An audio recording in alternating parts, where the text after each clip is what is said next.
বিসমিল্লাহির রহমানির রহিম। কোরআনের বাংলা অর্থ হইতে পড়া হইতেছে। 111। আজ আমি তাদেরকে তাদের সবরের কারণে এমন প্রতিদান দিয়েছি যে তারাই সফল কাম। 112। আল্লাহ বললেন, তোমরা পৃথিবীতে কতদিন অবস্থান করলে বছরের গণনায়? 113। তারা বলবে, আমরা একদিন অথবা দিনের কিছু অংশ অবস্থান করিয়াছি। অতএব আপনি গণনাকারীদেরকে জিজ্ঞাসা করুন। 114। আল্লাহ বলবেন, তোমরা তাতে অল্প দিনে অবস্থান করেছ যদি তোমরা জানতে। 115। তোমার কি ধারণা করো আমি তোমাদেরকে অনর্থক সৃষ্টি করিয়াছি এবং তোমরা আমার কাছে ফিরে আসবে না? 116। অতএব শিষ্য মহিমাময় আল্লাহ, তিনি সত্যিকার মালিক, তিনি ব্যতীত কোনো মাবুদ নেই, তিনি সম্মানিত আরশের মালিক। 117। যে কেউ আল্লাহর সাথে অন্য উপাসককে ডাকে তার কাছে যার সনদ নেই, তার হিসাব তার পালনকর্তার কাছে আছে, নিশ্চয়ই কাফেররা সফলকাম হবে না। 118। বলুন, হে আমার পালনকর্তা, ক্ষমা করুন ও রহম করুন, রহমকারীদের মধ্যে আপনি শ্রেষ্ঠ রহমকারী। সূরা আন-নূর 24 আয়াত 64 মদিনা অবতীর্ণ। রুকু 9। পরম করুণাময় অসীম দয়ালু আল্লাহর নামে শুরু করছি। প্রথম রুকু। এটা একটা সূরা যা আমি নাজিল করিয়াছি এবং দায়িত্বে অপরাজ্য করিয়াছি। এতে আমি সুস্পষ্ট আয়াতসমূহ অবতীর্ণ করিয়াছি যাতে তোমরা স্মরণ রাখো।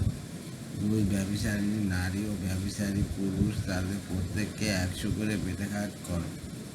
আল্লাহর বিধান কার্যকর করতে তাদের প্রতি যেন তোমাদের মনে দয়ার উদ্রেক না হয়, যদি তোমরা আল্লাহর প্রতি ও পরকালের প্রতি বিশ্বাসী হয়ে থাকো।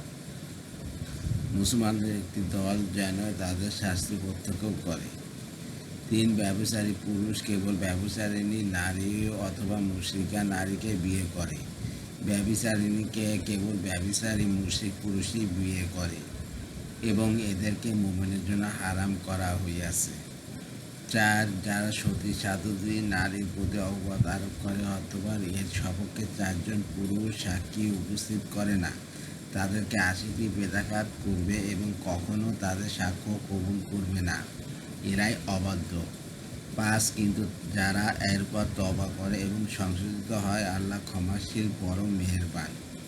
6। এবং যারা তাদের স্ত্রীদের প্রতি অপবাদ আরোপ করে এবং তারা নিজেরা ছাড়া তাদের কোনো সাক্ষী নেই, এইরূপ ব্যক্তির সাক্ষ্য এইভাবে হবে, সে আল্লাহর কসম খেয়ে 4 বার সাক্ষ্য দেবে, সে অবশ্যই সত্যবাদী। 1।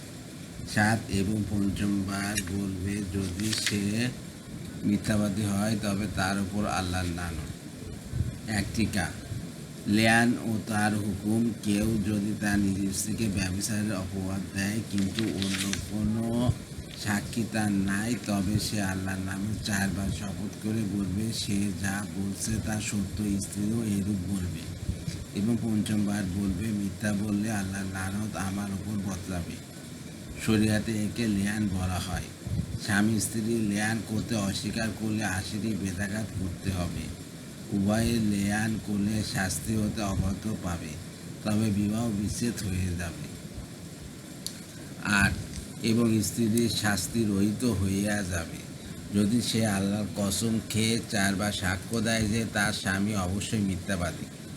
9। এবং পঞ্চমবার বলে, যদি তার স্বামী সত্যবাদী হয় তবে তার উপর আল্লাহর গজব নেমে আসবে। 10। তোমাদের প্রতি আল্লাহ অনুগ্রহ ও দয়া না থাকলে এবং আল্লাহ তওবাকারী প্রজ্ঞাময় না হলে কত কিছুই যে হয়ে যেত। দ্বিতীয় রুকু। 11। যারা মিথ্যা অপবাদ রটনা করিয়াছে তারা তোমাদের একটি দল, তোমরা একে নিজেদের মধ্যে খারাপ মনে করো না, বরং এটা তোমাদের জন্য মঙ্গলজনক। তাদের প্রত্যেকের জন্য ততটুকু আছে যতটুকু সে গুনাহ করিয়াছে, এবং তাদের মধ্যে যে এই ব্যাপারে অগ্রণী ভূমিকা নিয়েছে তার জন্য রইয়াছে বিরাট শাস্তি। 2। 12। তোমরা যখন এই কথা শুনলে তখন ঈমানদার পুরুষ ও নারীরা কেন নিজেদের লোক সম্পর্কে উত্তম ধারণা করেনি এবং বলিনি যে এটা তো নির্জনতা অপবাদ। 13। তারা যেন এই ব্যাপারে 4 জন সাক্ষী উপস্থিত করেনি, অথবা যখন তারা সাক্ষী উপস্থিত করেনি তখনই তারাই আল্লাহর কাছে মিথ্যাবাদী। 14 যদি ইহকালে ও পরকালে তোমাদের প্রতি আল্লাহর অনুগ্রহ ও দয়া না থাকতো তবে তোমরা যা চর্চা করিয়াছিলে তার জন্য তোমাদের গুরুতর আযাব স্পষ্ট করত। 15 যখন তোমরা একে মুখে সরাচ্ছিলে এবং মুখে এমন বিষয় উচ্চারণ করেছিলে যার কোনো জ্ঞান তোমাদের ছিল না, তোমরা একে তুচ্ছ মনে করেছিলে অথচ এটা আল্লাহর কাছে গুরুতর ব্যাপার ছিল। 16 তোমরা যখন এই কথা শুনলে তখন কেন বললে না এই বিষয়ে কথা বলা আমাদের উচিত নয়, আল্লাহ তো পবিত্র ও মহান। 2 শানে নুজুল উম্মুল মুমিনিন হযরত আয়েশা রাদিয়াল্লাহু আনহার বনু মুস্তালিকের যুদ্ধে 6ষ্ঠ হিজরি রাসূলুল্লাহ সাল্লাল্লাহু আলাইহি ওয়াসাল্লাম সঙ্গে ছিলেন। যুদ্ধ শেষে মদিনায় প্রত্যাবর্তনের পথে তারা এক জায়গায় শিবির স্থাপন করেন। রাত্রির শেষ ভাগে উক্ত স্থান ত্যাগ করার জন্য কাফেলাকে নির্দেশ দেওয়া হয়। লোকজন যাত্রা শুরু করে তখন তার কণ্ঠ হারকে পড়ে গেলেও তিনি তা অনুসন্ধান করতে থাকেন। তার হাওদা পদ্মা আবৃত থাকায় তিনি ভিতরে আছে মনে করে তা উষ্টের পিঠে তুলে দিয়ে কাফেলা রওনা হইয়া যায়।